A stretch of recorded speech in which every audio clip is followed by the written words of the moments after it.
Hey, Bitcoin wealth builders, Simon Dixon here, and welcome to episode 101 of Bitcoin Hard Talk. Today we're going to be discussing, and we're going to be doing a slightly different format where we play an interview. I'm going to give a quick intro that I did on a podcast. So you're actually going to see me face to face in the studio with Bitcoin Archives, Archie from Bitcoin Archives. We had an amazing two-part conversation, and we're going to be going through it today. And it was on BlackRock's evil plan to steal your Bitcoin. And we're going to expose the plan.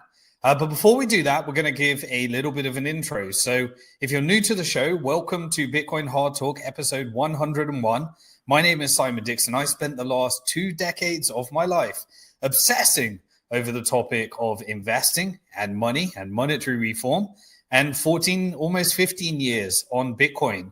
Spoke at the first Bitcoin conference and wrote the first published book in the world to include Bitcoin. And if you are a long-term listener of Bitcoin Hard Talk, you will know that each week we cover this week in Bitcoin, this week in macro, this week in geopolitics. But we've been mixing up the formula recently, so let me know in the comments what you think. Now, we are full-blown into the fiscal dominance phase of the markets that we've been talking about on the macro side. We've been talking about this merge between monetary and fiscal policy, where the market becomes addicted to government spending and you get ever increasing levels of debt. And as the debt gets rolled over, more foreign investors get nervous and they pile into neutral assets as they de-dollarize some of their central banking exposure. In order to make up for the lost GDP, the world reserve currency, the dollar, powered by the proof of weapons network and the tools of the financial industrial complex, start ramping up money printing in order to reallocate resources to both the technical industrial complex and the military industrial complex. And they push out debt so that people can consume more in the consumption industrial complex. This pushes the world into a K-shaped economy where the rich get richer and the poor get poorer. And as more people get burdened and enslaved by debt, and all of the assets end up in the hands of a fewer and more concentrated number of people, you tend to get civil unrest. Then the proof of weapons network comes back, and they try to monetize civil unrest and use covert operations that historically would have been used for propping up the dollar to force the world onto dollar debt, is coming back home into Europe and the collective West and Latin America, South America, Central America, and also internal civil unrest campaigns. That is in full-blown mode. The only thing you can do is fiscal dominance, and that perpetuates the cycle, and eventually the proof of weapons network resets the world order, pushes capital flows, and the host country of the world reserve currency just becomes a host for the capital markets and the world reserve currency as the economy go vastly different from the markets, and all assets go up, which perpetuates the cycle further. This tends to need some kind of surveillance state in order to tear down or control the anger and the violence that continues.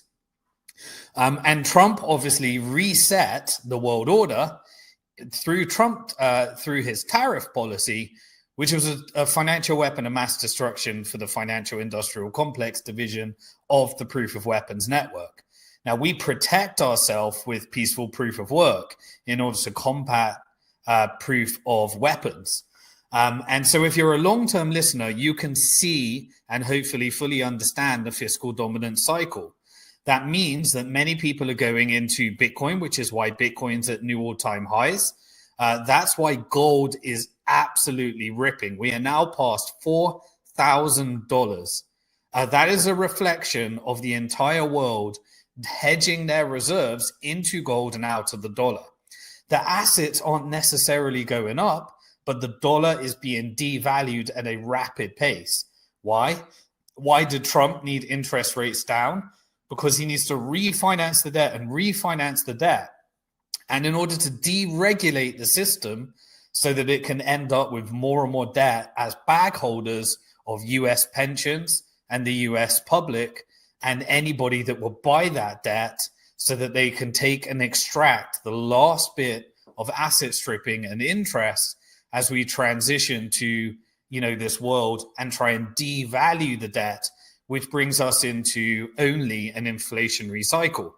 So as we go into inflation, people need to hold assets in order to protect themselves, which is why the rich get richer and the poor get poorer, because the concentration of wealth into assets is in full-blown mode right now. So gold is at new all-time highs, and anybody that is saving in fiat currency will have their wealth destroyed and is slowly chipped away at the expense, because now the monetary policy, when it combines with governments doing fiscal dominance, the Federal Reserve gets useless.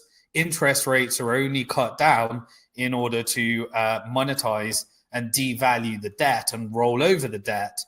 But those that determine the price of mortgages, credit cards, auto loans, those are long-term interest rates, and those go higher.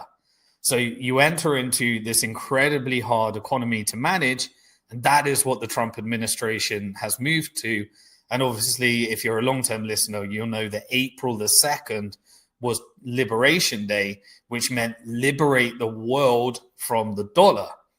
So stocks are also at new all-time highs, and we're getting these elaborate schemes where companies like OpenAI, now we're transitioning to this world of Bitcoin AI, central bank digital currencies, stable coins. They've committed to over $1 trillion of contracts that other companies in this little circle of contracts are getting much, much higher stock market valuations based upon the belief that they'll receive some of that money from OpenAI. OpenAI needs to roll over the finance. Rolling over the finance requires more fiscal dominance, and we're getting a bigger and bigger government propping up the world reserve currency in this debt-based Ponzi scheme that means, those that benefit from the assets benefit at the expense of everybody else, which is a fewer and fewer number of people, and fewer companies are concentrating as we make this transition. And so we're getting more and more commitment of those different $1 trillion, worth of contracts, and that's pumping up the price. And this is just a real circle of craziness that is basically valuing the stock market at future revenue that is not really factored into the equation. The stock market bears no resemblance to revenue anymore. It is all about fiscal dominance to pump up the stock market in this artificial intelligence race. So that's what's happening on the. We're going to be going deeper into the Bitcoin side by listening to the interview that I did with Bitcoin Archives in this episode. But the fiscal dominance and the macro side, same story that we just covered.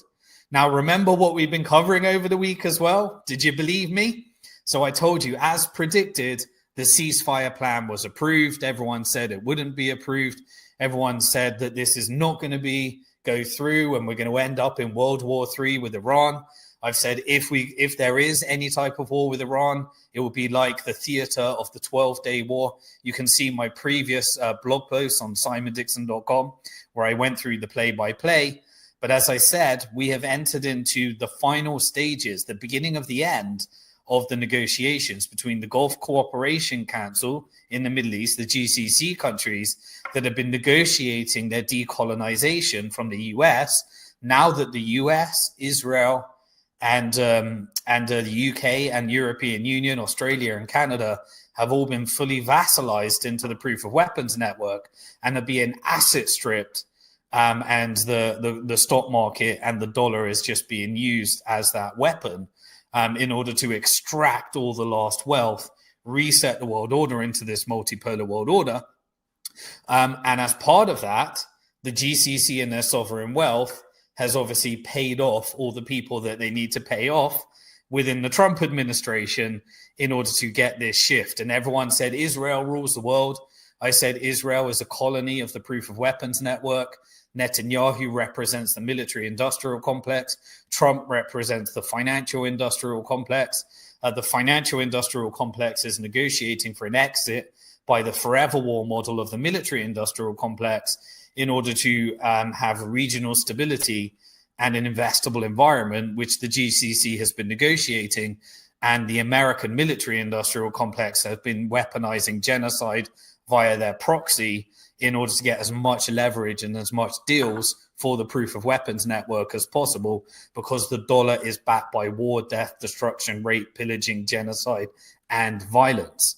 And so probably everybody is seeing that. Why does it come now? As I previously said, because Trump got the word from the financial industrial complex that the deal has been set with the GCC.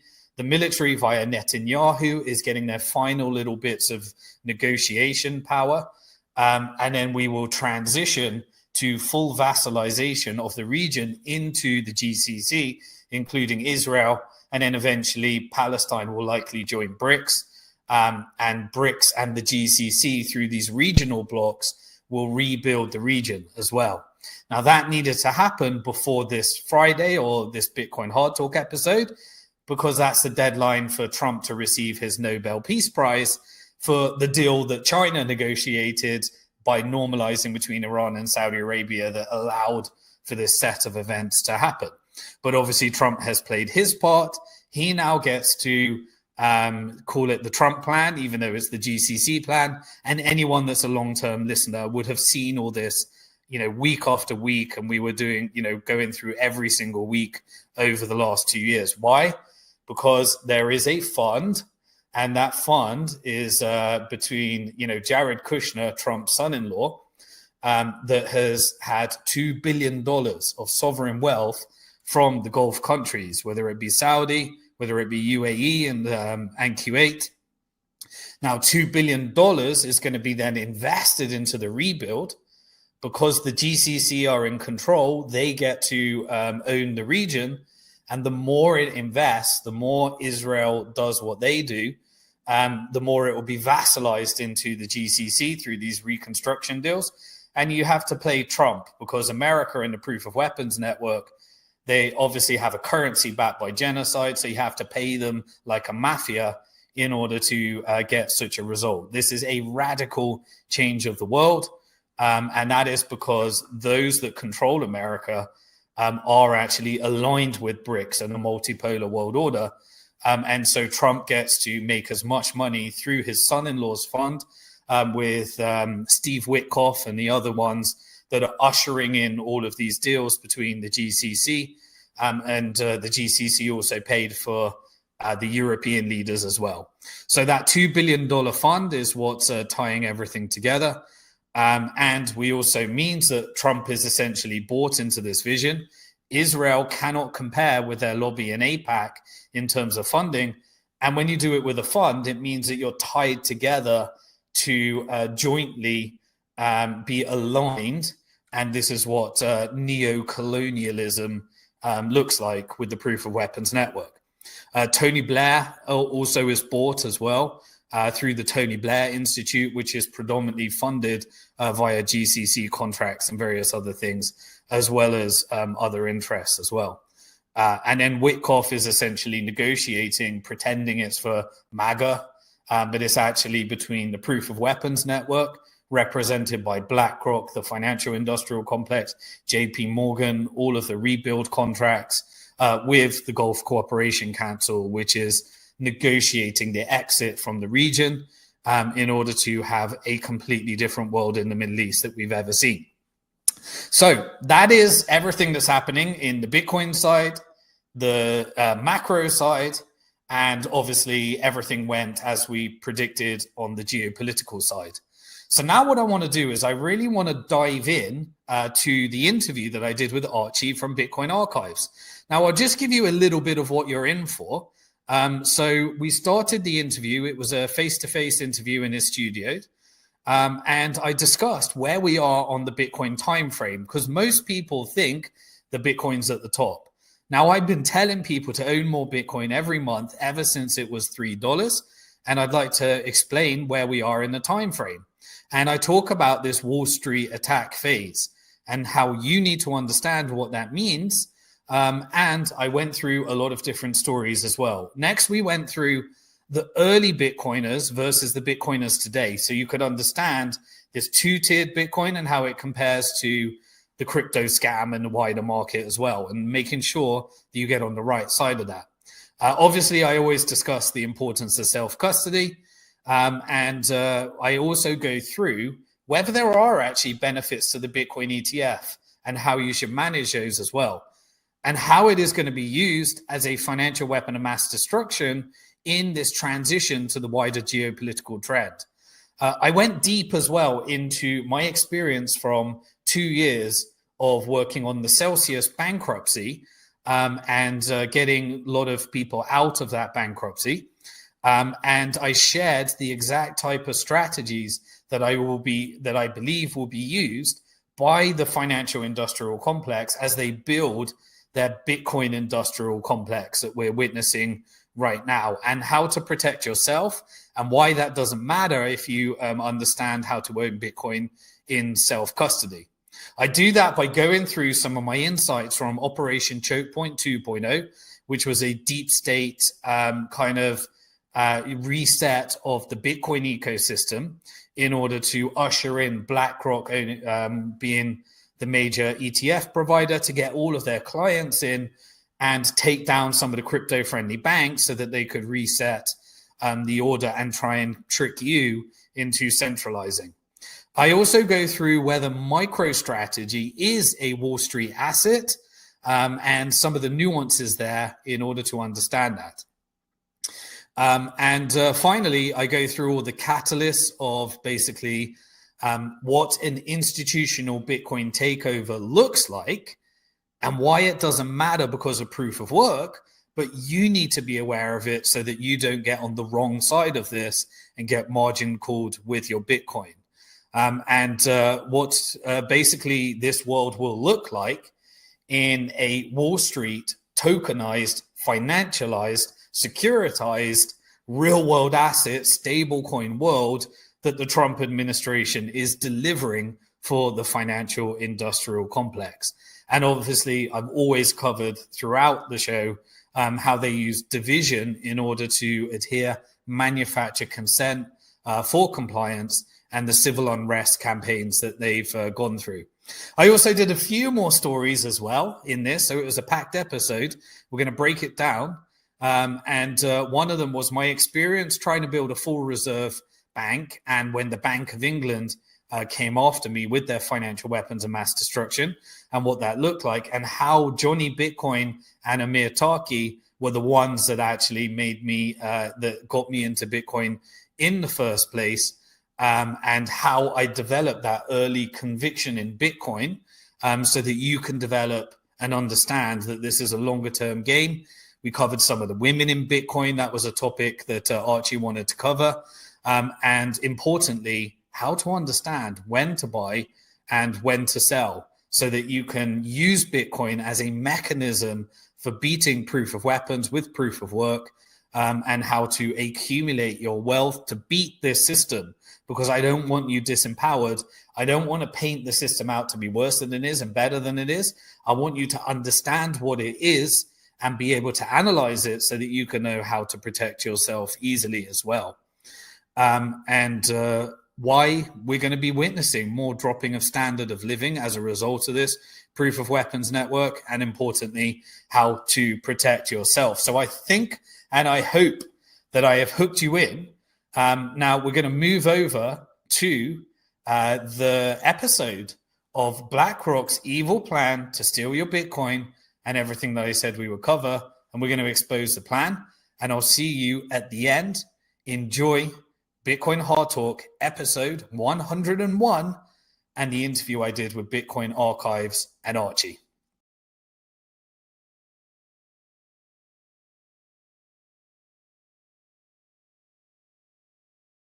You are in a 5-year race to accumulate as much Bitcoin as you can. There will never be another 5 years like the 5 years ahead. The fastest shift the world has ever seen. I would categorize where we are today as the Wall Street attack phase. People underestimate what Wall Street is willing to do to take your Bitcoin. Wall Street is going to do what they did in 2021, Celsius. That was the beta test. I know people love Michael Saylor. Once you are a public company, you are an asset of Wall Street. And that is the attack. And most people are falling for it. The US is in a major issue with its debt right now. And BlackRock got all of its clients some Bitcoin. They're preparing for this managed transition for universal basic income, Elon's social credit score, Palantir's artificial intelligence technology. That is the future they are managing right now. You've got a choice. Which side of that are you going to be before it's too late? Archie. Simon Dixon, welcome. Thanks for having me. It's been a while since I've come back to London, and it's a pretty pivotal moment. So glad to be here. It's a pleasure to have you. Last time we spoke was, I think we interviewed on Spaces in the depths of the bear market, and you gave us a really thorough understanding and recap of the history of Bitcoin, particularly with all the catastrophes that were going on in the bear market, and there's certainly been many in the history of Bitcoin as well. So it's really good to actually catch up in much better times, because that was quite a dark mood in Bitcoin when everything was just collapsing and nobody knew where it would end.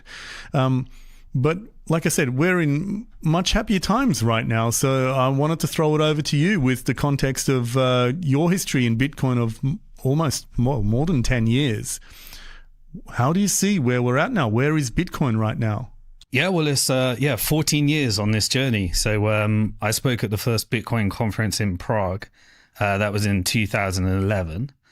And I wrote the first published book in the world to include Bitcoin. That was Bank to the Future, Protect Your Future Before Governments Go Bust. And it's actually very surreal to see where we are today.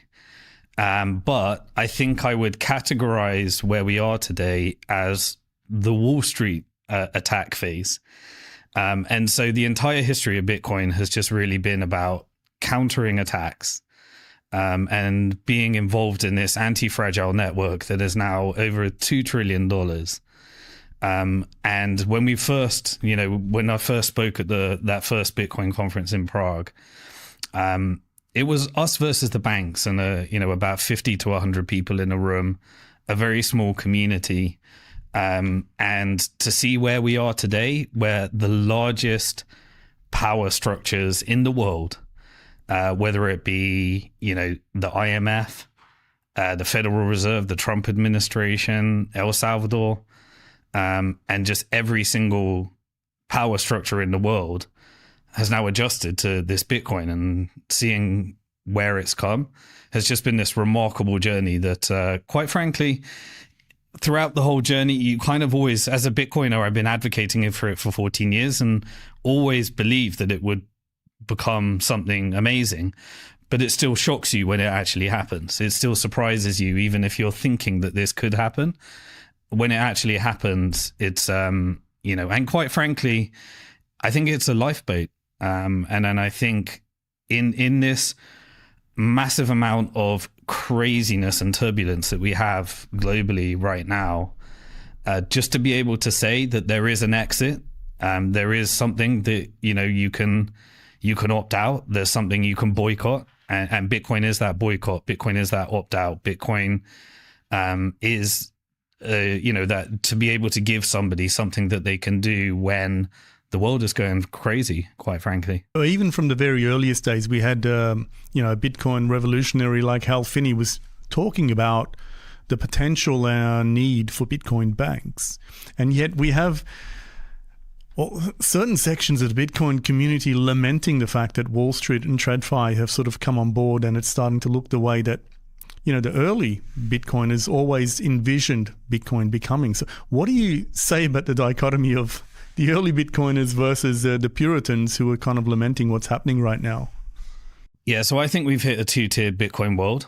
And there is Bitcoin in Wall Street in custody, whether it be a Bitcoin treasury company, whether it be somebody, handing over their Bitcoin in order to borrow against their Bitcoin, whether it be, any type of wrapper into an ETF. And then there's Bitcoin in self-custody. And I think that people underestimate what Wall Street is willing to do to take your Bitcoin, get your Bitcoin. And I think everyone's going to go through some really hard lessons of a real coordinated, engineered process in order to teach people that they should own Bitcoin in self-custody. Then you got Bitcoin in self-custody, and Bitcoin is money you can own, money you can spend, and money that has a fixed supply with a monetary policy that nobody can change. My fear is that most people in Bitcoin come in for the number go up technology, and until they go through a disaster, then they realize that the money you can own and money you can spend is the real utility. So people often, I debated the Peter Schiffs and various people over the year, and, they pull out the old argument that Bitcoin has no utility. What is the utility of it? Well, gold can be used for dentistry and jewelry. But I've always maintained that the utility of Bitcoin is self-custody, that to be able to escape any country in the world, take your value with you, and to be able to do that at scale and have money you can own in the banking system is guilty until proved innocent today. It's a mass surveillance Orwellian nightmare today. My money at a bank, if I try and spend it, I know that I've got a very small, slim chance that they will just process the payment. And I know most people, they're used to very small payments, but when you start having money at a bank and you're trying to send it in the international system, I don't expect it to go through. Some of my payments when you're dealing with money that came from Bitcoin that's going through international banking, it can take I've had payments that can take up to 6 months to clear, just trying to get fiat currency through the system that gets lost in the SWIFT system. And it's an absolute nightmare. Like, banking is getting worse and worse and worse. It's not getting better. That's what the banking system, in this guilty until proven innocent, and then to be able to send transactions in the innocent until proven guilty system, is things that people won't learn until they have to actually learn it in most cases. You mentioned that people don't really appreciate Bitcoin until they experience some kind of catastrophe. And very briefly, you touched on the debanking or the freezing of funds. What are the other catastrophes that bring into light and sharp focus Bitcoin's virtues and properties? There are so many. Anybody that's left Bitcoin on an exchange and received a Bitcoin IOU, they understand that a Bitcoin IOU is the same as a banking system. And when that exchange goes, you realize the importance of the ability to be able to self-custody. In an environment where governments are changing, I've witnessed, I left the UK 10 years ago, but I've witnessed the UK turn into, a deeper and deeper surveillance state. We're now having digital ID, which will probably be integrated with Palantir's artificial intelligence. That is definitely headed towards a central bank digital currency, or maybe you get a stable coin along the way. When we start to see what the plan for money is, which is unfolding right in front of us, which is a digital programmable social credit score that if you don't opt in or you don't configure to how a government or a corporation wants you to behave and spend, then we're definitely moving towards that money being a financial weapon of mass destruction and a tool for surveillance, and a tool for a police state. That is what fiat currency's end inevitable goal is. And the reason is because it's a Ponzi scheme, and it's a debt-based Ponzi scheme where the money to pay the interest on debt, and all money, all fiat currency is created as a debt. The money doesn't exist. And so the end result of that is that you need to get the government deeper into debt, individuals deeper into debt, corporations leverage debt in order to end up with more and more assets and more wealth inequality. And that takes you to an environment at the end of a debt cycle where the governments recognize that there's so much disparity between the wealthy that have played the debt markets well and the people that have got on the wrong side of the debt markets, i.e. they're consuming, they have 30 to 40% interest on credit cards, and they're living month to month. That disparity creates an environment of civil unrest, an environment of desperation that eventually can only be fixed by a 1984 Orwellian nightmare and turning fiat currency into that. And so that is the future of fiat currency. It's inevitable, predictable, it's guaranteed. And so the wealthy know how to exit that. They've already accumulated their assets. They had gold, now they have Bitcoin. And sadly, not enough people are going to understand that. And so the world is going to give us, when you see the end game for what fiat currency is in this digital world that we're going, people are going to understand why they need the ability to own their own money, spend their own money, and have a fixed supply that doesn't inflate away like an ice cube. So there's almost a double dip in, first of all, your money is debased through inflation money printing, but then they force you to keep it within the system. And by using the system itself, you incur these transaction fees over and over again that again debases your money. It diminishes your purchasing power because you're having to spend money to transact every time. Whereas with Bitcoin, as we know, it's much cheaper to send almost limitless amounts of value right around the world. Yeah, and the whole concept of a number go up technology, is why most people will end up with a Bitcoin ETF or something that, in an environment where stocks are being manipulated and they're always issuing more, in an environment where government credit ratings are putting more and more questionable, even from the empire down to the third world emerging market, it looks like those two are looking very similar right now. The tactics that the Trump administration are using right now, fiscal dominance in order to devalue the dollar, devalue the debt, and all the different ways that you can escape. It's Bitcoin with this fixed supply is just something you can predict. Once you understand how Bitcoin functions, it's a lot easier to understand than the rest of the world, quite frankly.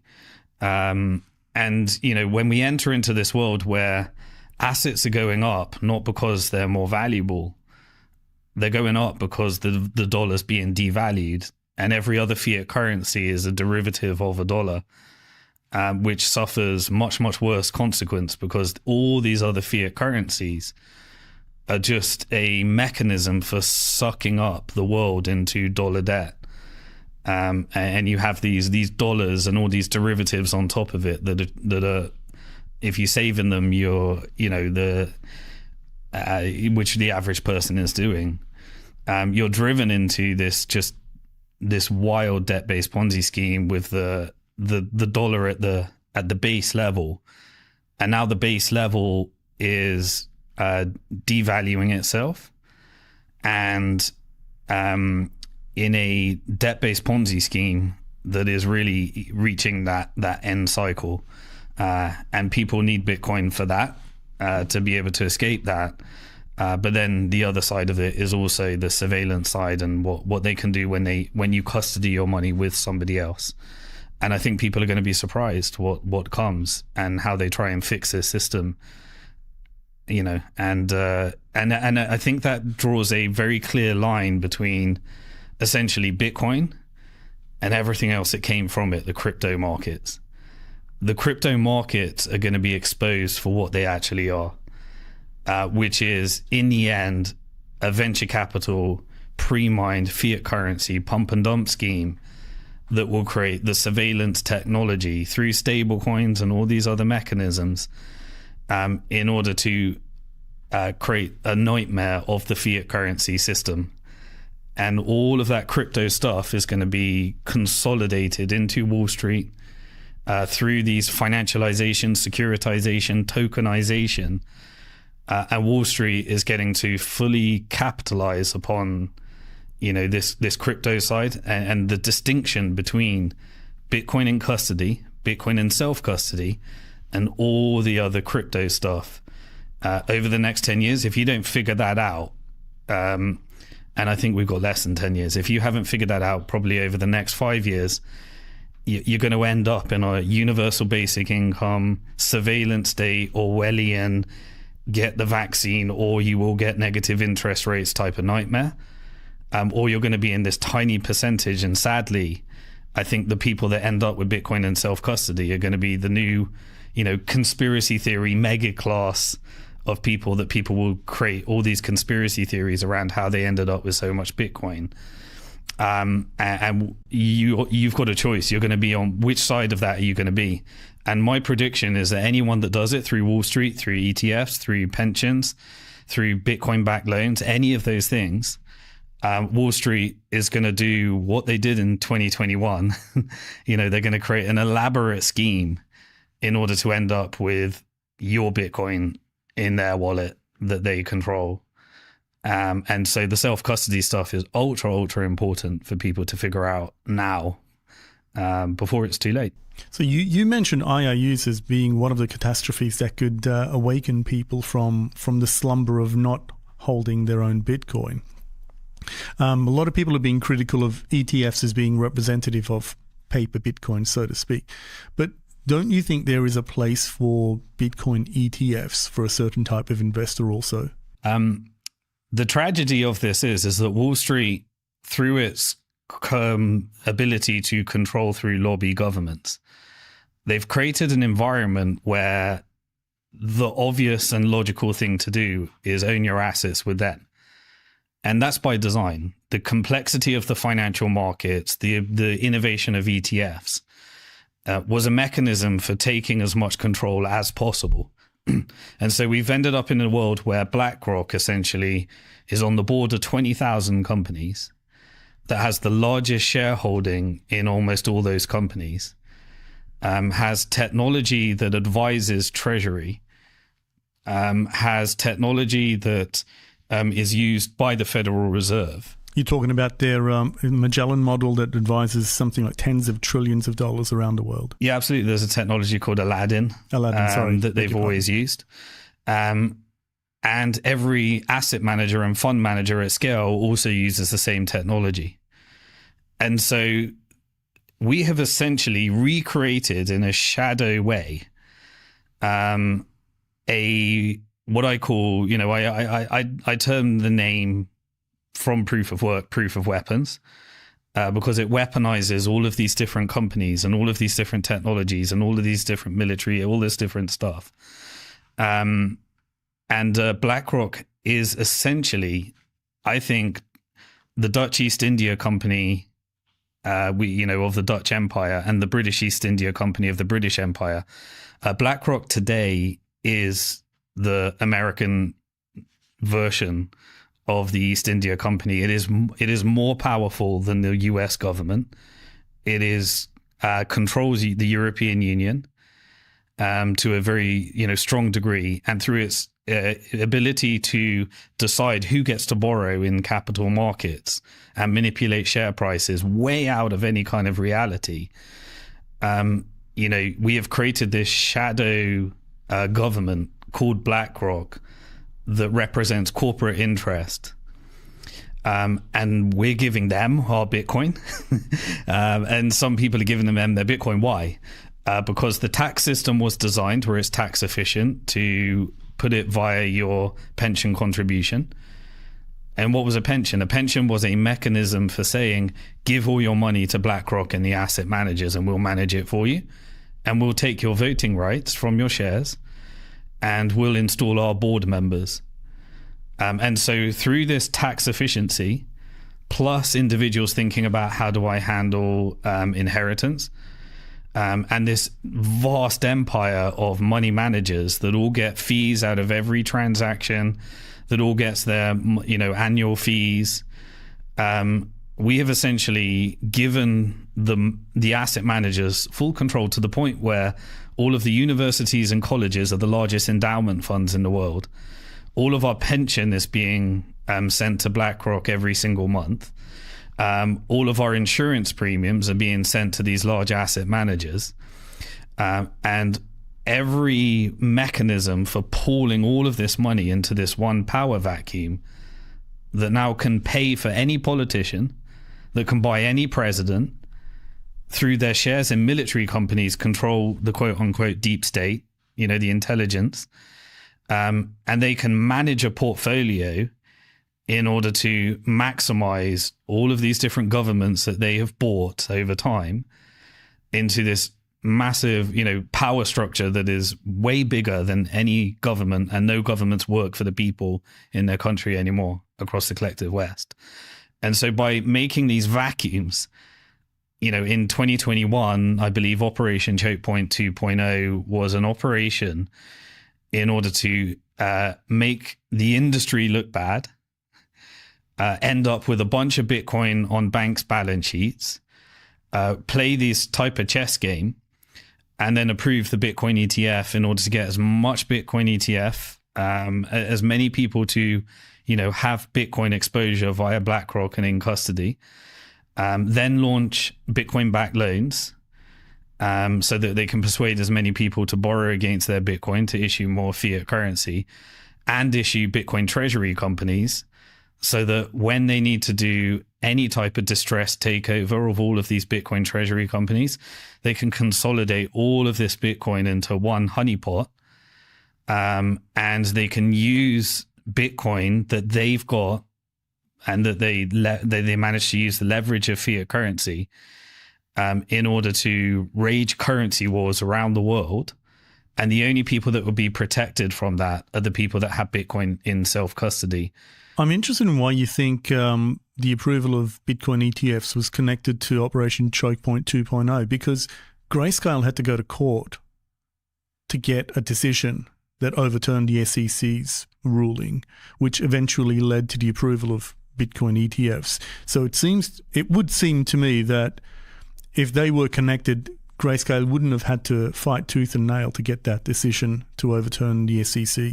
Yeah, so you have to take a few leaps and you have to put a few things together, and there are things that we will never know because I study these different intelligence operations over time, look back at declassified documents, try to put that together with future red herrings, and you never get the full truth.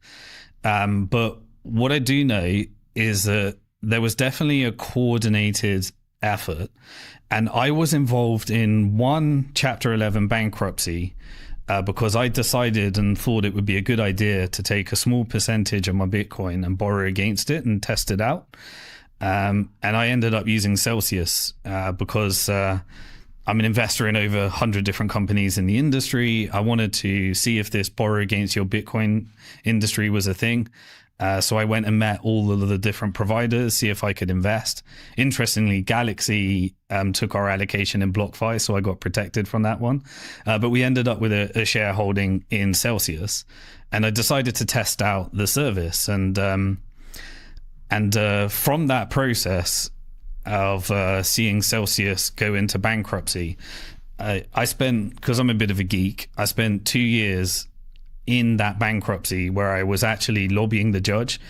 We managed to persuade the judge to not sell the Bitcoin. It was the first bankruptcy other than Mt. Gox, or the first US bankruptcy where we managed to get them not to sell the Bitcoin, which ended up being the pivotal decision in the case. And I read 4,000 different documents and engaged in every single part of the process, including putting together plans, understanding how the entire process worked, investing a lot of money in legal fees.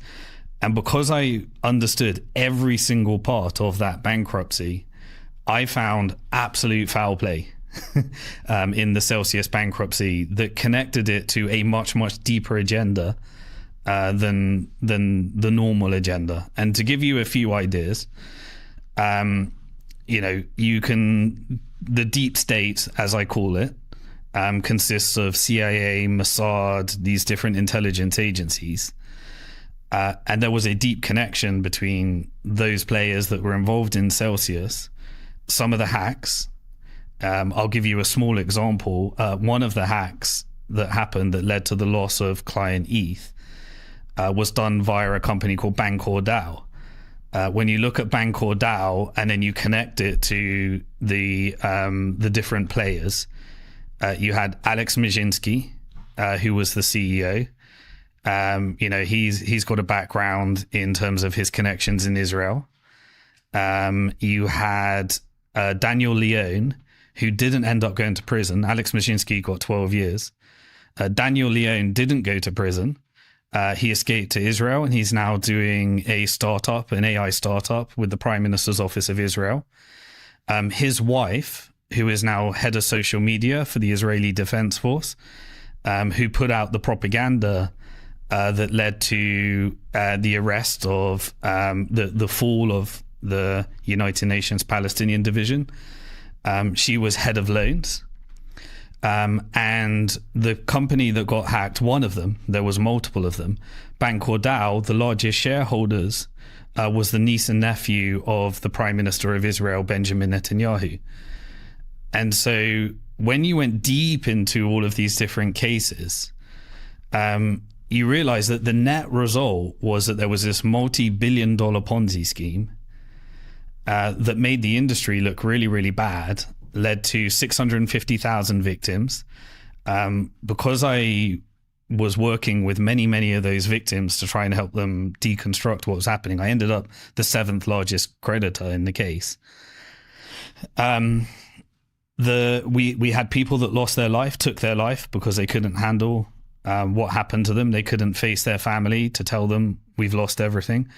Mizhinsky persuaded them to drain out all of their retirement funds, all of their 401ks, put it into this Ponzi scheme. That's just one case that I looked at, and I can see deep connections to, deep state actors and operations. Did spend a bit of time on FTX. There's lots of questions there. And you can go around this circle, but what really happened was you had Operation Chokepoint 2.0. You had the crypto-friendly banks that were connected to many of these companies like FTX. Those banks were wiped out by FDIC, and some of them still to this day say that we didn't need to be wiped out or taken over by FDIC. We had the regulator. Just to clarify, the FDIC is a US government regulator which is accused of wiping out a bank that was solvent. Yeah. Why would they do that? Because they wanted to take over. Allegedly, I'd say that they wanted to take over the banks that were connected to having 24/7 clearing system between what I think these suspicious operations like FTX were. And so if you look at the banks that were allowing for the 24/7 transactions between the hedge fund Alameda Research, started by Sam Bankman-Fried, and FTX, the exchange that was started by Sam Bankman-Fried, it was these banks that were allowing for funds to clear in the fiat currency rails between the hedge fund and the exchange. And then you had these elaborate shit coins that were launched, pre-mined coins, and you put together this cocktail mix of financial weapons of mass destruction that allow you to manipulate markets. And once you do a hack in Celsius, a part of the balance sheet is missing. And it created this very elaborate, crypto industrial complex, whatever you want to call it. And the end result was that a bunch of the crypto-friendly banks were wiped out, even though some of them claimed they were solvent. You had the industry looking really, really bad. You had a regulator that wouldn't meet anyone in our industry. I'm shareholders in companies. I was an early investor in Coinbase, Kraken, Bitfinex, Circle, Blockchain.com. all of these companies wanted to meet with regulators to put together their strategy. None of them could get a meeting. The only person that could get a meeting with Gary Gensler was Sam Bankman-Fried. And at the same time, you have, now only now you have people like Jerome Powell coming out and saying, yeah, we probably should look at this Operation Choke Point 2.0. We should look at the Fed policies. But what was the net outcome? The net outcome was you ended up with the Trump administration with a pro-crypto policy, which is building this Orwellian stablecoin nightmare.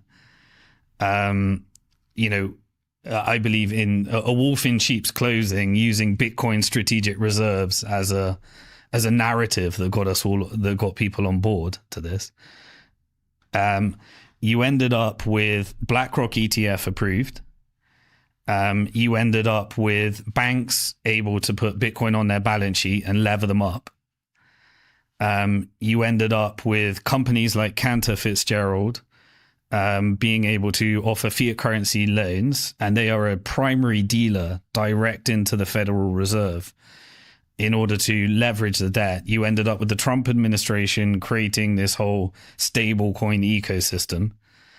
And you ended up with all of the tools for Wall Street to persuade as many people to own their Bitcoin with them, get as much Bitcoin as possible. All these Bitcoin treasury companies, once you are a public, I know people love Michael Saylor.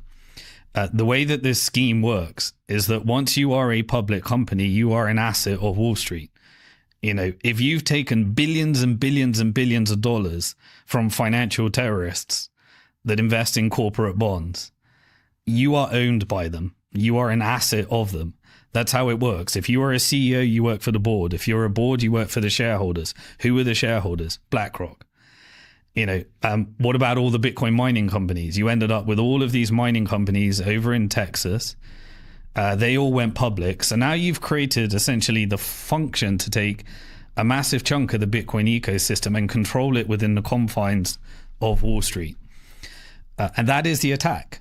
And most people are falling for it because it's tax efficient. They can't be bothered to figure out self-custody and inheritance. They're idol worshipping these new Bitcoin massacres, that articulate Bitcoin very well to Wall Street.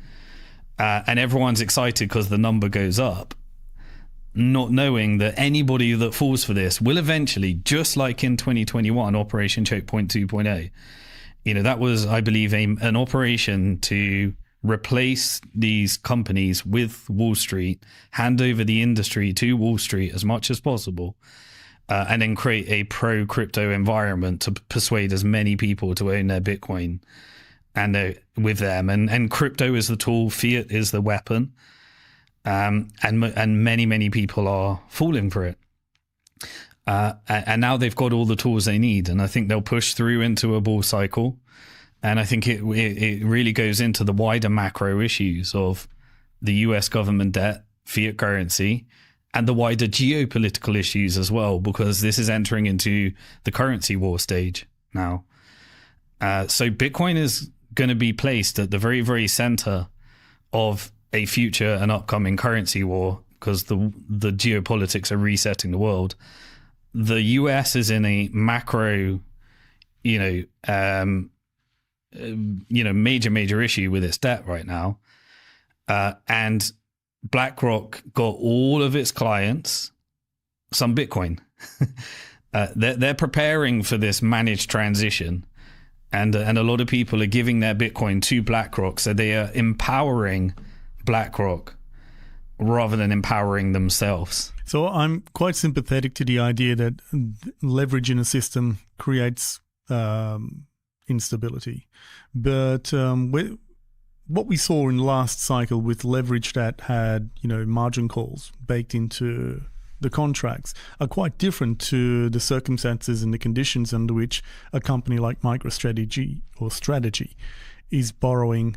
And in some cases, they're like perpetual preferreds. They're well and truly in the driver's seat versus the conditions we saw around a lot of the debt that typically, traders were taking, hedge funds were taking, and a rehypothecation of assets as well. I mean, I see that as being night and day difference, particularly with the long term and the perpetual duration of what strategy is issuing compared to what hedge funds were dabbling with, which was essentially, just a tinderbox waiting for a spark, and we eventually got that. So can you just compare the two and perhaps illuminate why I'm missing that angle and likening one with the other with respect to instability in the system? Because I don't see that yet. Yeah, so if you look at strategy in isolation, then you see a company that looks relatively safe. It started with the Bitcoin Strategic Reserve strategy. It then it's about to approach the point where it's in the S&P 500. Once it's in the S&P 500, it then gets included in ETF and index funds. Once you're in index funds, you get to reallocate everybody's pension over to the fund managers, and you end up the largest shareholder. Once you're the largest shareholder, like BlackRock, you then get a board seat. And once you get a board seat, you are a weapon. MicroStrategy is a weapon for the Proof of Weapons Network, which is their Bitcoin holding company. You then introduce slowly over time more leverage products, i.e. you commit to dividends in fiat currency. Now we're nowhere near the point where this is distressed, but we've had it go from 3.5 times, the value of the Bitcoin to approximately 1.5 times the value of the Bitcoin. Now that looks a bit more like JP Morgan, 1.5 times their book value of their deposits and client assets. So it looks more like a bank in terms of its valuation. It has fiat currency commitments and the ability to continually roll those over time. And its creditors are, the largest asset managers in Wall Street through these different debt instruments. Now you have the strategy as the base. Then you build around it a financial industrial complex, which involves stable coins, so issuing stablecoin loans from people that put their Bitcoin ETF or their Bitcoin around it. You also have Bitcoin treasury companies that can trade at a discount. We just had Nakamoto crash 96% from its original, its high, 50% in one day. Wall Street are masters of leveraging fiat currency in order to do leverage buyouts. And so they can borrow in order to acquire these companies and roll them into other different. So you've got this pipeline that Wall Street always builds up. And it's when you combine all of these different products together, and then you introduce the ability to borrow against your Bitcoin, that you can then do this margin process. And maybe strategy is the chosen one that ends up with all the Bitcoin. But BlackRock will be the largest shareholder in strategy. And now you've got this elaborate pool to end up with 1 million, 2 million Bitcoins all held. And that becomes BlackRock's strategy.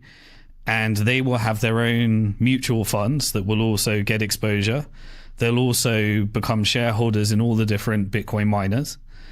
And they'll also potentially, goes into the debates right now. People are discussing whether Core or not have been compromised. They're both making accusations at each other, to implementations of, software for Bitcoin. Believe me, BlackRock will play in those games if they can. They will try and use their bribery networks or whatever in order to try and compromise, which is why competition is so important there. So I'm not saying they're going to succeed, but they are building a complex, and it will become a tool for the Wall Street side of Bitcoin. And strategy is most likely the one that will be able to consolidate it. People talk about the government of potentially nationalizing strategy to end up with some Bitcoin. The government's not in charge. Corporate power is in charge. This is how BlackRock controls most of the companies. And when I say BlackRock, it's an elaborate. It's BlackRock, it's State Street, it's Vanguard, it's JP Morgan. It's a financial industrial complex. The Goldman Sachs, they create the weapons. the JP Morgans, they issue the debt that determines how they have control over all the executives. Because if you don't play their game, you don't get access to that junk bond debt or that corporate debt. And you have the asset manager that's able to redirect the flow of capital because everyone's given them their money. When you put those players together, you have a network that is able to engineer rates at the Federal Reserve. People think that like Jerome Powell is in charge of the Fed. Jerome Powell is a front man. The Federal Reserve is owned by 12 regional banks, and those 12 regional banks are owned by the private commercial banks, the financial industrial complex. They meet every quarter and tell Jerome Powell what they need to do. Jerome Powell is a front man. He's a patsy for the banks. What about Trump? Trump was paid for by the financial industrial complex. His number one donors was Elon Musk, the technical industrial complex, building these deep state tools, these social credit scores, with companies that were funded by the CIA venture capital arm that get Ministry of Defense, they get Department of Defense technology to play with as long as they give a backdoor to the intelligence agencies. And they get to play these, celebrity entrepreneurs while they're essentially building this different technology. Trump was also the largest funder, was the Bank of New York Mellon family, a key player in the financial industrial complex. And also Mariam Edelstein, an Israel First lobby group. So that's what Trump is.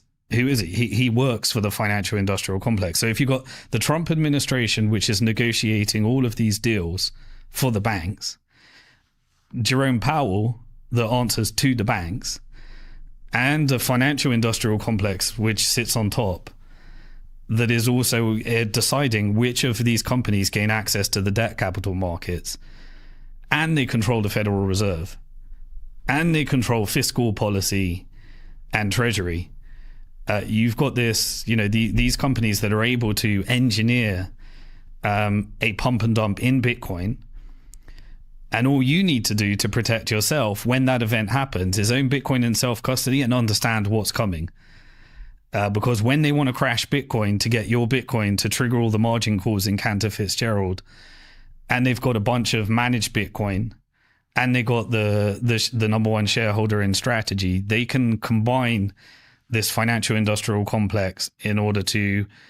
What they can't do is manipulate the long-term price. The fixed supply is the fixed supply. We're seeing that with gold right now. But they can do elaborate schemes to steal your Bitcoin, put a bunch of companies in Chapter 11, end up dollarizing the Bitcoin like happened in most of the bankruptcies, doing a leverage buyout where they lend to one player in order to acquire others. And it looks like Strategy might be that end player for BlackRock's Bitcoin division, for the Bitcoin that they actually control. And this is not a reflection on Michael Saylor. This is anybody that has a public company that needs access to the debt capital markets in order to pump the price. They are a tool for the financial industrial complex. There is no independence there.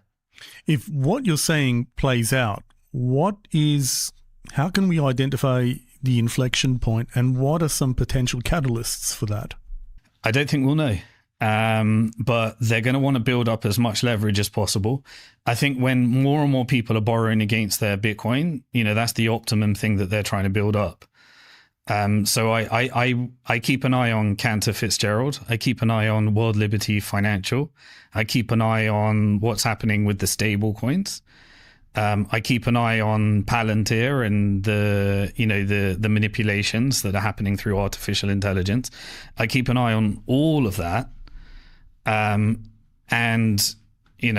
then if you think about what was the trigger of 2021, well, it was the macro and geopolitical environment that all kind of triggered together. You had the inflation is transitory. You had the escalation of the Ukrainian and Russian war that led to spike in oil prices, that led to an inflationary cycle, that led to manipulation of rates. We've seen the Federal Reserve ever since 1913 engage in probably 20 of these pump and dump cycles.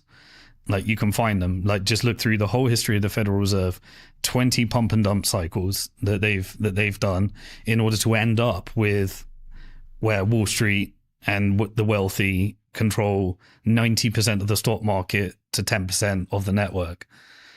You know, so when you're at the maximum leverage point, and you're at the point where Bitcoin needs to be weaponized in a geopolitical play, i.e., at some point, this network is going to dump America and the dollar. At the moment, they make a lot of money out of controlling the dollar. Eventually, the dollar is going to be useless to them, and they want to change. They want to reset the chessboard and really transition us deeply into this multipolar world. And they'll be utilizing both, I think, Bitcoin as a negotiation and foreign currencies to price other products. You'll see oil being priced. You know, it used to be, the petrodollar used to be 100% dollars, now it's 70% dollars. If that starts coming down to 50%, you're seeing, you know, this resetting of the chessboard. And I think you're seeing right now the collective West moving into civil unrest, because they know that they need to move this to, a command and control state. The tactics of this network that have historically been done on the global South, on Asia, on the Middle East, they're coming home now. That's really clear, because the dollar doesn't have as much influence with the rise of China and various other things. So the geopolitics, then you get the macro, and the macro is what's happening right now. Well, Trump is doing fiscal dominance as a strategy. Fiscal dominance means that they are increasing the debt, and they are inflating away the debt, and they're going to create an ultra inflationary cycle. So the price of everything's going to go up. You know, tariffs were a tax on the American corporation. Inflation, when they put their prices up, that's a tax on the American consumer. So they make it look like they're doing something else, but they're actually just getting a bunch of tax. And then they're saying, well, we're paying down our debt. No, you're not. They increase the debt ceiling. The government shutdown happened today. They increased the debt ceiling to $5 trillion.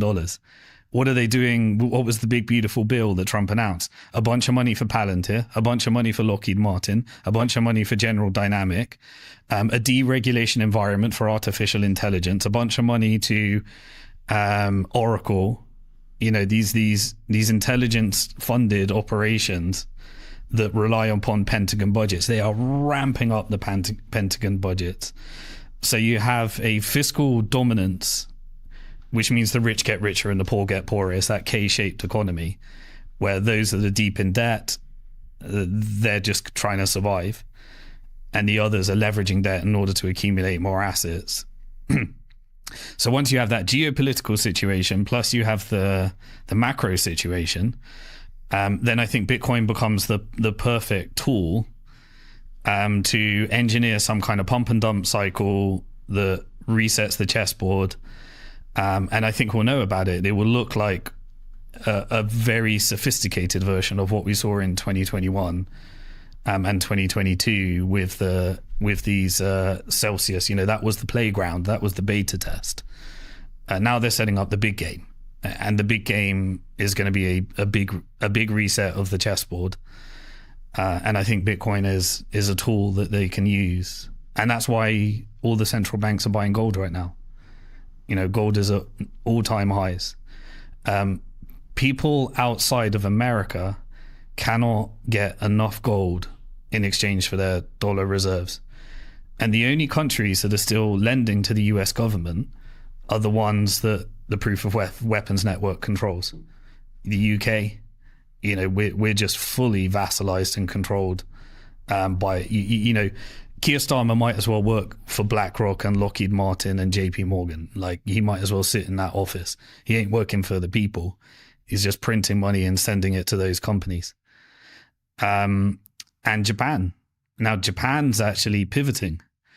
This is a post-World War II country that is the largest lender and purchaser of US bonds. They're pivoting now. They're turning east from west. And so when you have the two largest countries that are propping up this this debt-based Ponzi scheme, then all of a sudden the bag holders of the dollar are the American people. And that's why Cayman Island is the largest lender to the US government right now, because that is BlackRock, that is JP Morgan, that is all those different funds. And that's what stablecoins are for. Genius Act was a way of turning the Federal Reserve's balances that the bank had into stablecoins, creating a shadow central bank digital currency for JP Morgan, and allowing players like the Trump family, and Elon and various other players to have their stablecoin. This is all being built up, and I think we'll witness this cycle during the Trump administration. Well, Wall Street is definitely coming to Bitcoin, and it seems also to crypto as well. And, as someone who's only been in the space since 2020, but an observer before then, I can't help but feel that all of the shenanigans of the crypto space are going to be reborn within a Wall Street framework. And we're talking ICOs, where people just create money or tokens out of thin air and pump and dump them with exit onto retail. Yield is going to come back for certain, and perhaps a few entities fraudulently misstating their balance sheet, like we saw with FTX as well. And potentially the rejuvenation or the renaissance of algorithmic stablecoins. I wouldn't say that concept has died for good either. Do you see any of these fraudulent games being reborn within Wall Street entities, or can you see them already, or the precursors to them? Yeah, absolutely. So what's the difference? So that everything we have experienced in the crypto market was a deregulated version of what Wall Street does in a regulated game. And Wall Street has a few tools. By definition, fiat currency is a Ponzi scheme. There's not enough debt to pay. The dollar is debt. All of these fiat currencies are debt. And every time they create money as a debt, i.e. a mortgage, the interest to repay the debt doesn't exist. So you have to roll it over. So that is a Ponzi scheme by definition, fiat currency, that requires ever increasing debt until you get to a civil unrest environment because the K-shaped economy is too bad and people can't survive and the others end up with the asset. And so we had a resistance against that in 2008. That started with the Lehman Brothers Chapter 11. I'll remember it forever. I think it was September 2008. I remember where I was. And we had all of these elaborate tools that were built in the global financial crisis. But what is the difference? The difference is that they get to socialize the losses and privatize the gains. They're going to do the same with the Bitcoin and crypto market.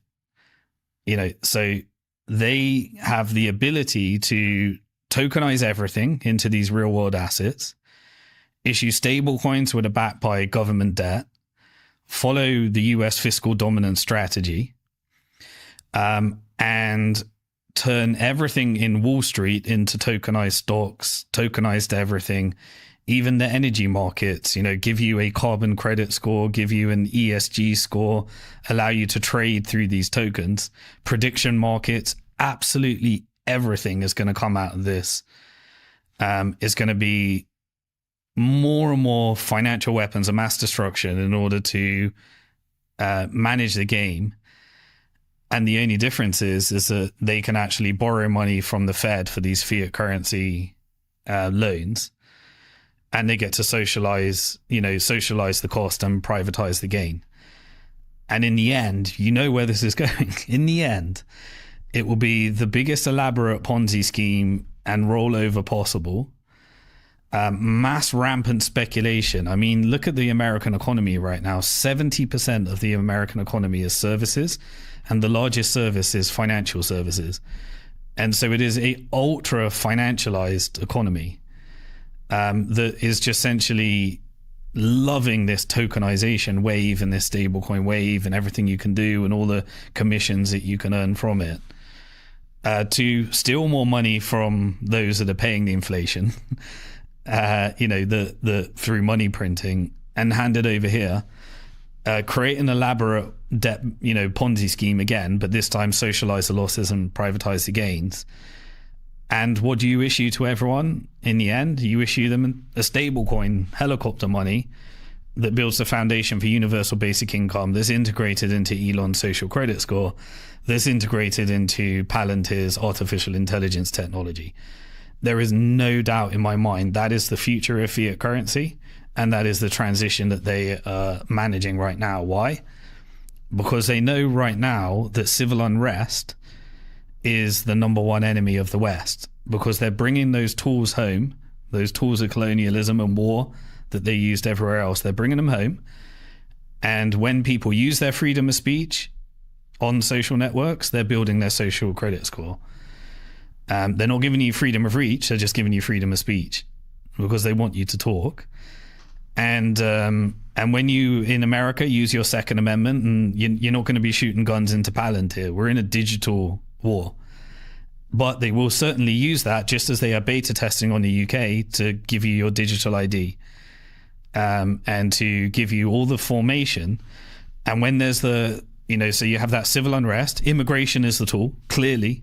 Like, this is not governments that are deciding to use immigration in order to solve demographical issues. These are civil unrest campaigns. They're raging war. They're then allowing borders to come in, and then they're engineering hate campaigns. It's the Jews that rule the world. It's the Muslims that are invading. It's the radical left. It's the far right Nazi right. They're engineering all of that in order to get as much hate as possible. That's clearly where we are right now. And that civil unrest will be weaponized in order to issue this universal basic income, or whatever the end solution will be. It does feel to me like there is an agenda to amplify social issues, to generate and exaggerate social unrest in order to distract from the problems of the system. Yeah, if you look at, you can look at, Elon Musk when he acquired X. So he acquired it by borrowing against his Tesla shares. And the same propagators of this, the financial industrial complex, lent him the money in order to be able to buy X. That means it comes with terms and conditions. And those terms and conditions are that you need to follow the agenda of the proof of weapons network, and you need to build the tools for the technical industrial complex. And that is what X is. And we're all using it, of course, because we want to get our message out, and we've had freedom of speech for the first time. But I'm fully aware that I'm building my social credit score here, and I'm fully aware that it's going to be weaponized. And so I'm utilizing that for as long as possible. But you want to be building your Bitcoin exit. This is your self-custody side. This is where Bitcoin comes in, because there is no stopping this train. I think, Lynn Alden always says that for the fiscal dominant strategy and the debt-based Ponzi scheme and fiat currency. That's true for the artificial intelligence story as well. There's absolutely no stopping this train. And it is the only solution is get as much debt as possible, devalue the government debt, and save people with a universal basic income as we transition to this AI world. And everybody's got a few years to make that shift. And I don't want to be, sometimes people, when I describe this, I talk about doomer, they call me a doomer. I'm not a doomer. I don't want to paint the world as worse than it is or better than it is. I want to tell you how I see the world as it is, so that you can prepare. Because you got to see the world as it is before it is. And you right now, if you need more, there's simple strategies. Just own more Bitcoin every month, and hold it in self-custody. Like, that's something everyone has to do. Everybody has to do it. That's the future of your decentralized ID, your decentralized data, your decentralized social. The skill of self-custody is something everyone has to do. Sadly, the old people just ain't going to master it. But you need to learn that, because you need to protect yourself, because it took me 10 years ago in 2015. I predicted where I think our country was going. So I left the country, I prepared my exit.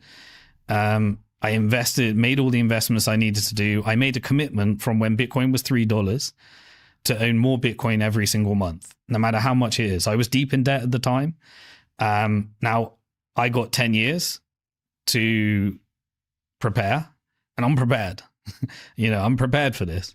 And I think everybody's got five years to prepare from today. So everybody needs to make a commitment from today that they need to prepare for this. And even if it doesn't happen, if it turns out, Simon, you're crazy, you're just some radical conspiracy theorist, you will be in a lot better position even if this doesn't happen, because you prepared for what might happen. I think this is happening.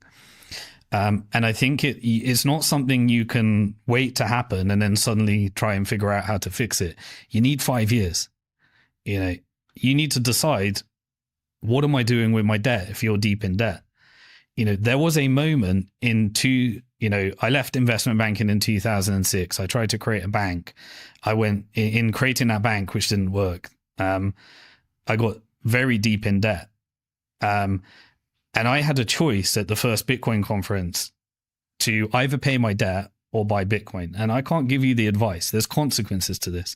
But I decided I have to pay myself first, and I have to build an asset, and then one day I'll be able to pay down my debt. And I made that decision. That decision was the best decision I ever made. That sounds crazy, given how early you were into Bitcoin. What gave you that conviction that Bitcoin had longevity? For me, I got Bitcoin because I found it at the exact time when I realized that there was no solution to the debt-based Ponzi scheme. And so before I was a Bitcoiner, I was a part of a monetary reform community. And we used to, in the UK, there was, I was part of it in both America and the UK. I think it was Dennis Kucinich that had implemented a bill in order to ban fractional reserve banking. And I spoke at his conference in Chicago. This is before Bitcoin. And in the UK, I was a part of a group called Positive Money. And they used to meet. It was a bunch of pensioners and old people that would meet. It was boring as shit. We used to go to this place in Birmingham called Bromsgrove. And we used to go to this hotel in Bromsgrove where all these pensioners would talk about how we're going to move to a gold standard again and eliminate fractional reserve banking. And we used to debate it. And there were all these old school people that were a part of the monetary reform community for all these decades, trying to get the world back onto a gold standard. And they knew me as the guy that knew technology and the social media guy and, all this type of stuff. So I would take their thoughts and I would put it up on YouTube and share it on social media. So this is 2006. I left investment banking. I then decided that, look, after working with there was a guy who was a part of the community called Dave Fishwick, who created a BBC documentary on trying to create a bank. And he wanted to create a community bank just to pull together money and lend people that money. And it was like this BBC documentary, and we went to Parliament and we presented in Parliament. And I also was invited to Sir John Vickers, was the person that was doing the investigation into the financial crisis and the reforms that needed to happen in order to make banking I forget what it's called, the bank stability thing that was happening. Forget what it's called now. But I was in these communities trying to persuade banks of the monetary reforms, i.e., I've got a good idea. Why don't we just have a way, way less profitable business where there's full reserves and fractional reserve is a problem? Obviously, they've captured the system. They're not receptive to that. So then I would go to government and try. And then I realized that the politicians, I met a guy called MP Steve Baker, was the only one that actually understood money and was part of the monetary reform community in the UK. Of the 650 members of parliament that had zero clue. They thought it was a conspiracy theory if you said banks, when they issue a loan, they create credit. They thought that, no, banks don't create money, that's a conspiracy. And these were the people that were in charge of getting us out of the financial crisis, So I was involved in those communities, and I said, look, why don't I just create a fractional reserve bank? I had a bunch of savings from my career investment banking. I left and just did about a couple of years really geeked out on understanding how banks work, read all the Bank of England papers, read the entire history. I was writing my book at the time on how to transition, essentially what would later be known as a central bank digital currency, how to take the digital balances of banks, impact the share price to transition to full reserve. And I said, right, why don't we just create a full reserve bank? And so I created a company called Bank to the Future. It was incorporated in the UK. We started in 2009, just after the financial crisis, and we applied to the Bank of England for a banking license. They told us a few things. The first thing they told us is, firstly, you have to put 60 million as a deposit to continue this application. I didn't have 60 million. And I didn't know how to raise it. And so that was the first condition. The second condition was, right, you want to do full reserves. Okay, you can do full reserves, but you have to build on top of a clearing bank. And there's only 4 clearing banks, and the only one that would allow us to use their technology was Barclays. And so they said, you have to build your bank on top of Barclays. And I go, but that means that my full reserves will be their fractional reserves. And so they said, yes, and that's how it works. You have to build on top of a fractional reserve bank because we're not going to give you clearing, and you need to put 60 million deposit to continue the application. And you have to adhere to all of this surveillance so that people can't move their money, and you have to have this elaborate anti-money laundering program and Bank Secrecy Act and all the things that had come through. So we went to them and said, we want a bank where people can own their money, people can spend their money, and we want it where they are full reserves. So there's no risk in it. Essentially a stable coin as we know it today, but trying to do that on the banking rails at the Bank of England. So we lost all our money investing in that business. And we couldn't raise the deposit, so we gave up. And that was the moment that I got a direct message on Facebook Messenger from a guy called Johnny Bitcoin. And Johnny Bitcoin said to me, hey, Simon, that monetary reform meeting, the positive money meeting and stuff, hey, I've decided to sell my house. And I've moved into a squat in Old Street, London. And I put all my money into Bitcoin. This is this is very early pre-$10 Bitcoin. And he was in that squat was a person that was working on core development. His name was Amir Taki. And Amir Taki he became the spokesperson, the very first spokesperson on national TV for Bitcoin. And this guy is radical. Like this guy is the worst person you could put on the face of Bitcoin, because he would say things like, Bitcoin's great. You can launder money. And, the government can't do nothing about it. And you know what I can buy with my Bitcoin? I can buy drugs. And he was in this crack den. And obviously the BBC loved it because it was that early perception of what they wanted to portray Bitcoin as. And so he was like the face of Bitcoin in the early days. And you can go back and see Amir Taki and these, he was drugged out giving these interviews in a squat. Well, you can just imagine how popular he'd be for media to get an interview with him, because he'd just repeat those things that were so sensational. Absolutely. And so Johnny Bitcoin had moved into this squat, had put all his money, sold his house. The price of Bitcoin over that year did incredibly well. He started investing in various different startups and stuff. But he introduced me to Amir Taki, and then Amir Taki said, would you like to come and speak at that Bitcoin conference in Prague? And myself, I went there and I gave a presentation, still up on YouTube on my channel.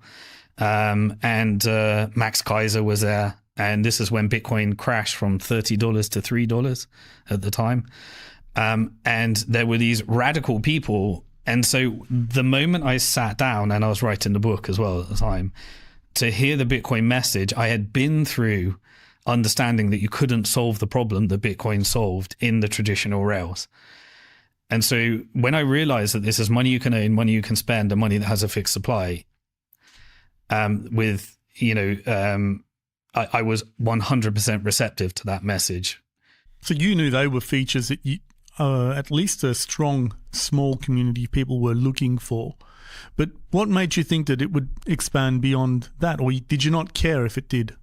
No, I didn't care. So we were the early Bitcoin community. We were a bunch of cypherpunks and activists that, no one really came from money. No one was in it for the money. We were there to create a way of transacting outside the bank and try and help Julian Assange keep WikiLeaks alive. And the early Bitcoin podcasts were like, I remember, was it one of the early interviews I did? It was called Bitcoin Not Bombs. So I was part of the, this whole proof of weapons network. It was my routes before Bitcoin, because I was part of all believing that the banking system funds wars and understanding the history of central banking and how it was created as a scheme to fund wars. And so the early podcasts were that type of community. We were Bitcoin Not Bombs. We were cypherpunks. We were us versus the banks. No one was there to make money. Like we never imagined that this would be a scheme, we never imagined that we'd become rich out of this. We just wanted to create freedom. And when the price went up, I was like, okay, maybe I should invest some of this. Well, and so what we did is essentially we pivoted Bank to the Future into a way of Bitcoiners pooling together their money and investing in companies.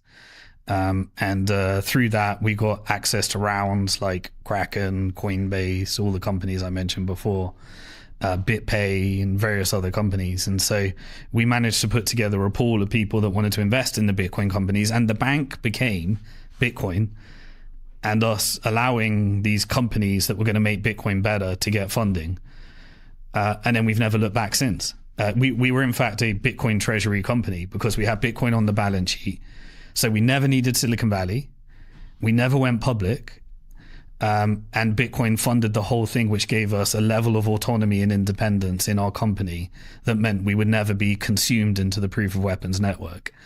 And I did the same. And rather than paying my debt, we hit the point where we realized, holy shit, this is fixed supply and the demand is going up and up and up. The utility is going up and up and up. And suddenly, it kind of transitioned into a realization that this was actually simultaneously an asset and the best asset that existed. And so it was at that moment when I decided, Bliss is my wife that we co-founded the company with. We need as much Bitcoin in the company as possible, and we need to get as much Bitcoin as possible, and we just need to own more each month. And so from then we had the conviction. Actually, Bliss was very convicted. My wife, very fortunate we were in this together, and she had the same conviction. And we just decided, right, let's not pay the debt. Let's default. Well, I just want to touch on that because there's a meme in the Bitcoin community about the reluctant wife, trying to talk her husband or partner into selling Bitcoin to renovate a kitchen or to do the house or go shopping or whatever. But, I've spoken to a few couples in this space, and actually the woman has been the one who's had the strongest conviction from the earliest days. So it's really interesting that you reflect on sort of the anecdotal evidence that I've come across as well. So, that meme, we need to retire that meme, I think. I mean, it gets a lot of engagement, but we need to retire that. I think the women in Bitcoin are every bit as convicted as any of the men, that's for sure. Bliss was more convicted than me, absolutely. So she was as far as I know, she was the third woman in Bitcoin. There was Stacey Herbert with Max. There was Isabella that created Trezor. She was at the Prague conference, and she was running like an incubator. And then there was Bliss. And Bliss, as soon as she saw these crazy people at the Bitcoin conference, and you can only describe them as ADHD Autists. Autists. Like there was this one guy I remember. I still don't remember who it was. He just kept kicking his leg, and he was very awkwardly on the stage giving this amazing presentation around how Bitcoin was going to allow you to have bikes as currency, and there's going to be these barter networks, and just this very elaborate presentation that Bliss really liked because she's British born, but her family's from Bangladesh. And so she understood community and peer-to-peer systems, and that people would pool together money, and they wouldn't borrow. Riba and interest is illegal in Muslim countries, and she understood all these concepts. So as soon as I took my financial experience, and she worked at Barclays Bank, and we quit together. I was in investment banking, she was in commercial banking, but combined together, we were completely on board, and she was very convicted. She just every single month she made sure we got to have more Bitcoin, and then we just made the decision, let's default on the debt. We'll pay the debt off later, and we did pay the debt off later, and we paid my father's mortgage off, and we got to the point where we had enough Bitcoin that we knew, some of the worst purchases I've ever made. We bought our house for 1,000 Bitcoin,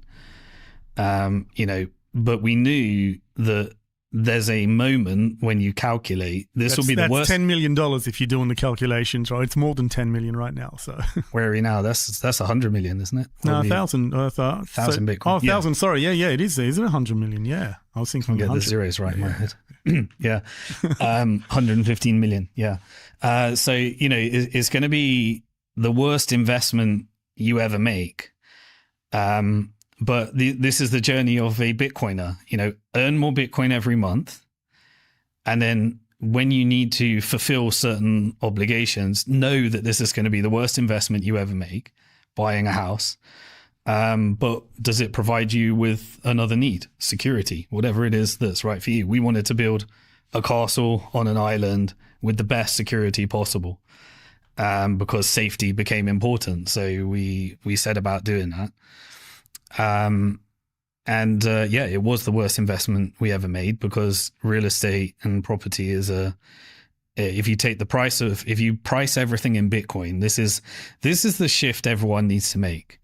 Price everything in Bitcoin and price everything in gold, and you'll realize everything is a bad investment. The stock market is performing awful. Real estate is performing awful. That's the mental shift. Once we shifted to pricing everything in Bitcoin and pricing everything in gold, the whole world makes sense. We're just devaluing the dollar, and so assets look like they're going up. And when you price it in Bitcoin and gold, everything makes sense. If there is one fundamental shift, take every chart of everything, even your Bitcoin, and this is how you protect yourself from volatility. Like, if you're buying more Bitcoin this month, whatever the price is, it doesn't matter. And it will always be, you'll always buy it at the top. Every time I buy Bitcoin, it's at the top. And I think, oh shit, if I had just waited another few hours or then another few days, I would have got a better price. It doesn't matter. It's completely irrelevant in the grand scheme of things. You buy your Bitcoin that month, and if the price crashes, you've got more Bitcoin that you get for your fiat currency. So you love crashes. Like I can sit through any crash. This could go on for years. We could enter into a multi-year bear market where everybody is depressed. Everyone thinks it's over. I've just seen that cycle so many times now. And I know that every month I'm getting more Bitcoin for my fiat currency, and my community of people that are bought into this ideology are all getting their chunk of Bitcoin, and they want the price to go down. Like, they celebrate when it goes up. It feels good as your fiat currency wealth goes up, but it also means you're getting less Bitcoin. And so you are in a 5-year race to accumulate as much Bitcoin as you can. There will never be another 5 years like the 5 years ahead. AI is going to change everything. All of these changes, the world's going to change. The dollar's going to be, everything's going to change. And this next 10 years will be the radical, I think, the fastest shift the world has ever seen. We are alive today in that 10 years. In the next 5 years, you need to accumulate as much Bitcoin as is humanly possible. More financial advice. I can't promise things will be the same as they were in the past, but I can tell you I'll still do it. even though I've got more than, enough. But what am I going to do? Am I going to hold it in fiat currency? I mean, I don't. I've got gold for security. I've got my real estate. You start to make these decisions, and this is how you get on the other side of the K-shaped economy. The only way I know to beat it is, and everybody can do it, is decide, do I want to pay off my debt or do I want to buy more Bitcoin? You got 5 years to make that decision. And at the end of that, you're either going to be on a universal basic income or you're going to have Bitcoin in self-custody. And everybody else would have given it to Wall Street. You would have kept yours. You don't care what Wall Street do with their pump and dump scheme or whatever they're going to do with Bitcoin. You got yours, and everybody else is going to be on universal basic income, is my prediction. And if that doesn't happen, at least you would have accumulated your Bitcoin and prepared for this world anyway. There are a couple of things I want to add to that. The first caveat is you want to buy with money that you're not going to touch for 4 years minimum. So you're not putting every last bit of cash that you have and then hoping the price goes up high enough so you can pay your bills and put food on the table. It's money that you're not going to touch for your living expenses for 4 years. The other thing is just to balance out the conversation, and I agree with you about having a strong appetite and discipline to accumulate Bitcoin. But there comes a point where you have to start improving your life. You can't just look at your UTXOs and, bask in the warmth of your computer screen in a desolate apartment with a mattress on the floor and bed sheets that should have been changed 4 weeks ago, sort of thing. The meme of Michael Saylor created, how many chairs do you own? So we've all got one chair, we've got a mattress on the floor, and we're watching our Bitcoin go up in value. But there comes a point in time where you do have to invest in improving your life. Otherwise, what's the point of accumulating wealth? What would you say to that? I completely agree. Everybody, the thing that Bitcoin does, once you've solved financial anxiety, and I know what it's like to be I know what it's like to be in financial anxiety. The reason I got into investment banking in the first place was actually because my father grew up, he was born in 1933, so he went through World War II. And he lived in a house in poverty in a town in England called Bristol that was bombed during World War II. And he found himself under a table with 6 brothers and 1 sister, and all sleeping on the floor, in absolute poverty. His father became a bus driver. Interestingly, a bus driver after World War II could pay for 6 sons, 1 daughter and a wife. And obviously they had a very frugal life, but can you imagine doing that today? 7 children and your wife, and him went out as a bus driver. That's the impact of inflation. Well, just to give people some context, Transport for London advertises for bus drivers salary paying about 25 to 28,000, as though that's a really good salary for a bus driver. Can you imagine with 30 grand, even 60 grand, 100 grand trying to pay for 6 children, even just going through state school and living like you described, a frugal life? It's just not possible. No, the maths don't add up. No. And so that doesn't, but that was the post World War II, life. And my father, he bought his first house in Kensington, borrowed some money. He got a house on Kensington High Street for £12,000. For people outside the UK who are not familiar with London's boroughs and streets, Kensington is one of the poshest, most expensive boroughs you could possibly aspire to live on or even own any kind of property. So to be a bus driver, to be able to buy any kind of property in Kensington High Street is insane from the 2025 perspective. Yeah. So my father, came from this poverty, managed to, actually he did it by, and I don't recommend any, like my father, he's passed away. He actually passed away the same day that Celsius closed their withdrawals, which is interesting. So it became a bit of a thing for me.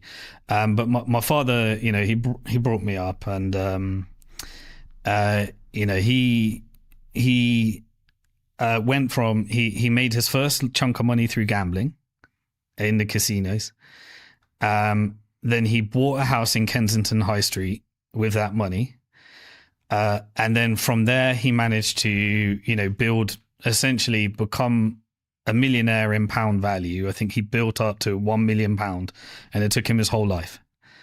So he got to the point where he retired, and £1 million to him was such a massive number. I mean, that doesn't get you anywhere today, but that was such a huge number for him.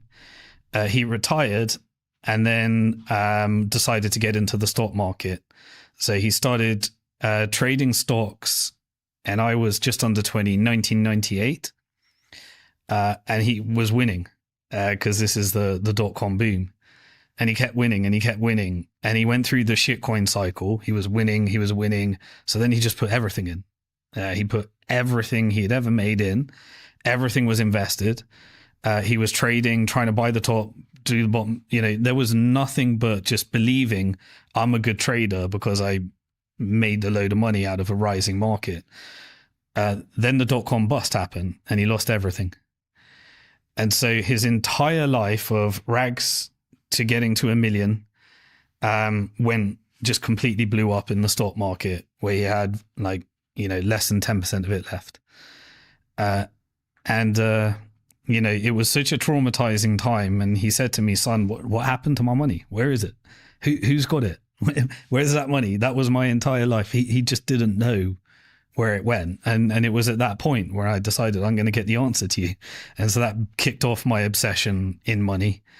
Led to me working in banking and blagging my way up in those areas, then leaving, doing monetary reform, and then finding Bitcoin at $3. So it's kind of a continuation and a cycle. But the proudest moment for me was just to pay off my father's mortgage.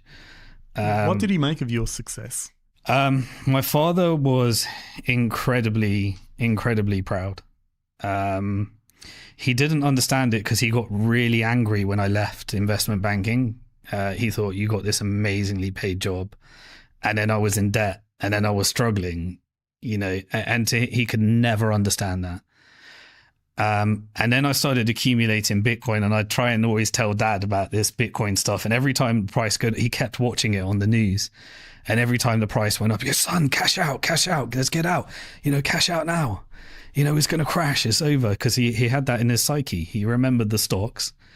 And you remember that they pumped up in price and then they come back down. And his whole thing was buy real estate, and he couldn't get that out of his psyche. And he didn't believe me that Bitcoin was a good investment or Bitcoin was something that would change until the day when I managed to pay for a private jet for him to come to the island, and, come to the house and experience, after paying off his mortgage and doing all that stuff. And it was when he walked in, for him, everything was physical. Once you see a house, it is real. And he couldn't get his head around digital wealth. He couldn't get his head around a virtual business. He was like, Simon, when did you go into the office? There is no office. I'm working on what do you mean you're working on a laptop? What do you mean you're working on a computer? Where are people? He just could not transition from that world. And so eventually, once he saw a nice house and a mortgage paid off, then he was like, okay, son, you made the right moves. And he was very, very proud of that. And yeah, I got to give him the life. I mean, he was frugal. He never asked for anything, but I got to give him the life that I felt he deserved for backing me. That was our journey. I can't remember why. So that's how I got into this whole thing, and I forget where our conversation was that took us on this story. path. I appreciate you sharing that with us.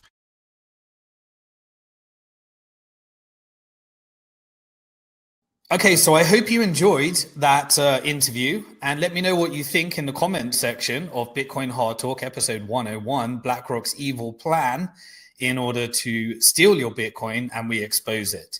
Now, next week, we're going to be digging into part 2. I'll give you an idea of where we went in part 2. We dug a lot deeper into the geopolitical side and how all this fits together. So I'll be seeing you in Bitcoin Hard Talk episode 102, where I'll give you an intro just like this. To give you an idea of what we're going to be covering in next week's episode, I went through deeper into the corruption of the financial system and how it is all tied together through the proof of weapons network. I also went a bit deeper into more stories around bankruptcy and how it might relate to anybody that is investing in Bitcoin treasury companies as they build the Bitcoin industrial complex as a subdivision of the financial industrial complex, all managed by the proof of weapons network.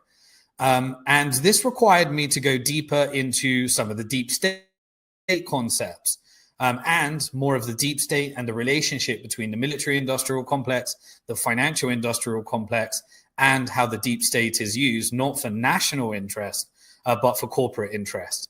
To get there, we went through a bit more of the CIA origin story, how it was funded, who the different groups are, and how it's different to most people.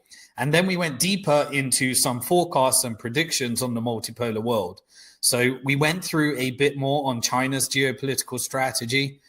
We went through Trump tariff policy and how they fit together, what the impact that is, and how to accumulate Bitcoin to protect yourself even through this, and why there is a Bitcoin strategic reserve strategy, and how it ended up with a stablecoin and crypto strategy and Genius Act. This leads to me warning against some of the traps that are going to come up with the creation of this Bitcoin industrial complex, including Bitcoin yield and borrowing against your Bitcoin. And in order to avoid that, how to calculate when to sell your Bitcoin and how to manage a financial plan around that, not financial advice. But we then end with a discussion on de-dollarization, on BRICS, whether it's a currency, it's actually a regional bloc, and the impact that it's already had, and why that has led to the reset of the world order in the Middle East that we are experiencing right now.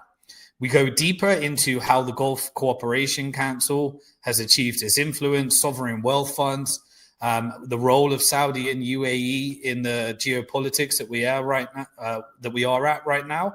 And then I end with some future predictions as well. Now, at the time of recording it, I predicted things that then came true. And so most people at that stage were like, there's never going to be a ceasefire. And I gave my reasoning and how to follow the money and why I think this is different, and why this will be a recognition of a Palestinian state, but also understanding some of the financial tools and the rebuild contracts and how the world works in real life. This isn't me saying what I'm advocating for.